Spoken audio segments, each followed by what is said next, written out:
சிவாய நமஹா. அடியாருக்கு அடியன் சந்தோஷ் தரிமேனி சிவாச்சாரியார்.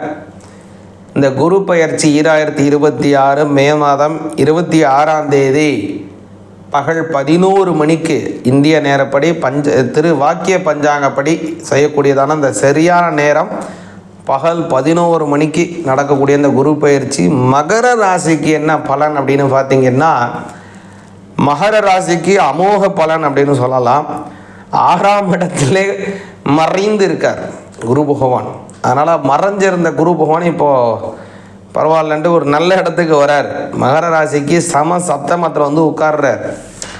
அதனால் 7ஆம் இடத்துல உட்கார்றதுனால கல்யாணம் ஆகாதவங்களுக்கு கல்யாணம் கைகூடும்.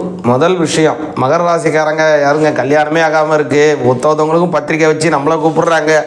10 பேரை நாம் எப்போ தாங்க பத்திரிக்கை வச்சு கூப்பிடுவோம்? நல்ல கல்யாண மண்டபத்தில் ஒரு உயர்வான நல்ல அறுசுவை விருந்துகள் போட்டு ஊரே வியக்கும்படியாக, ஆஹா எப்பேற்பட்ட பொண்ணு மாப்பிள்ளை அமைஞ்சிருக்காங்கன்ட்டு அப்படியே வியக்கிறபடியாக ஒரு கல்யாணத்தை செஞ்சு முடித்து 10 பேரை பல பேரையும் கூப்பிட்டு நம்ம நடத்தணும்னு ஆசைப்பட்டு இருக்கீங்க. ஆனால் கல்யாணம் கை கொடுவதற்காக வாய்ப்பு வரலையா? கவலையே படாதே மகர ராசிக்காரங்களுக்கு. இந்த குரு பகவான் நல்ல இடத்துல உட்கார்றாரு. கல்யாணத்தை கண்டிப்பாக நிறைவேற்றிடுவார். உங்களுக்கு குரு பகவான் கல்யாணத்தை கை கூட்டி விட்டுப்பார். அடுத்தது குரு பகவானுடைய பார்வையை சொல்லணும். ஏன்னா கும்பராசிக்காரங்களுக்கு குரு பகவான் 12க்கு உடையவர்.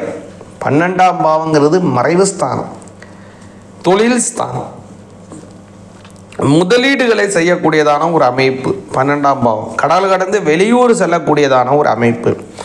வெளிநாடுகள், முன்னோர்கள், பித்ருக்கள் எல்லாத்தையும், அதாவது தாத்தா பாட்டி இவங்கெல்லாம் கூட அந்த 12ஆம் பாவத்தில் ஒரு முக்கிய அங்கமாக இருப்பாங்க.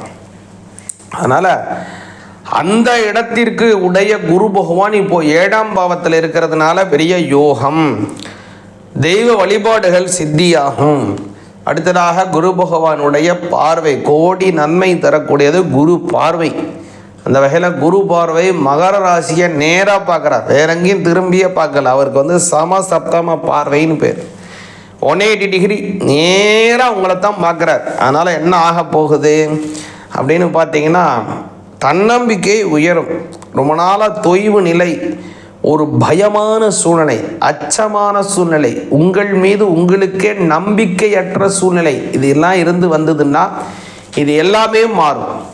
தன்னம்பிக்கையுடன் இருப்பீங்க. நம்மளால் செய்ய முடியுங்கிற உற்சாகத்துடன் செயல்படுத்த போகிறீங்க. அந்த விஷயம் எதனாலனா குரு பார்வையினாலே உங்களுக்கு ஏற்படுது. இந்த ஒவ்வொரு வருடமும் குரு பெயர்ந்தாலும் கூட இந்த வருடம் என்ன சிறப்புன்னா 12 வருடத்திற்கு ஒரு முறை வரக்கூடியது மகர ராசிக்காரங்களுக்கு. 7ஆம் இடத்துல குரு பகவான் உச்ச பலம் அடைவது, உச்சம். அதனால் ரொம்ப நல்ல பலனை தருவார். உங்களுடைய 11ஆம் வீட்டை பார்க்கிறார். லாபஸ்தானத்தை 5ஆம் பார்வையாக பார்க்கறதுனால லாபம் அதிகமாக உயரும்.